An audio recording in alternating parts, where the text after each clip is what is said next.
I promised you Darren Dreger would be back, and I never break a promise. Dregs, we saw some coaching vacancies filled on Tuesday. Spencer Carberry off to Washington, where he once coached their AHL affiliate. Friend of the show, Kevin Weeks, reporting that Andrew Brunette is off to Nashville. So Calgary, still one of 4 open coaching slots, and Brunette was a name we talked about last week on the show. So what's the latest in Calgary now, Dregs?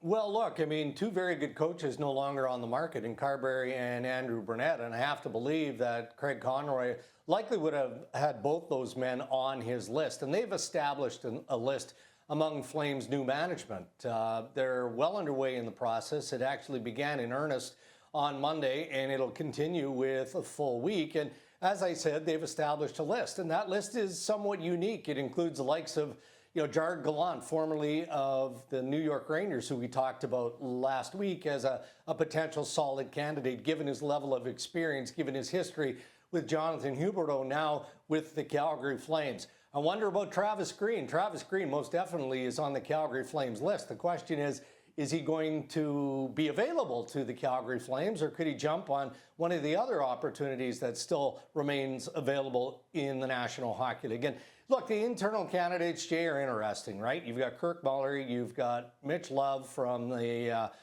Calgary Wranglers of the American Hockey League, you've got Ryan Huska. All of these guys are qualified. And then there's an interesting name, which I suggested on Insider Trading, and that is Marc Savard from the Windsor Spitfires of the Ontario Hockey League. Now, his level of inexperience from an NHL perspective may come into play here, so I think I'd be willing to call him a long shot, but he's definitely one of those individuals who will get some consideration. You know, you mentioned, Dregs, the fact that they have these terrific internal candidates, and then you have someone like Marc Savard, who's probably going to get a head coaching job someday, but do you get the feeling that for Craig Conroy, it's such an important hire, not just because it's his first hire, but because of the season Huberdeau had last year, that maybe he might lean with experience over someone who hasn't done the job before?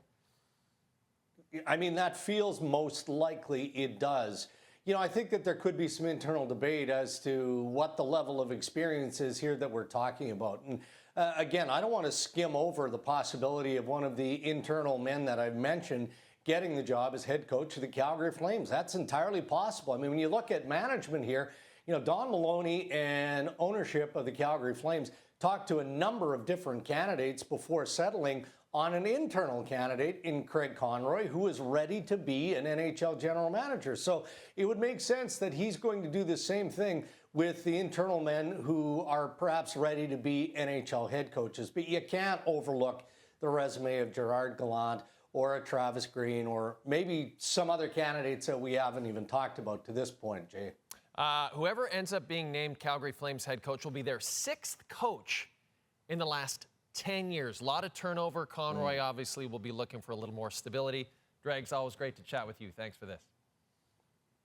Thank you.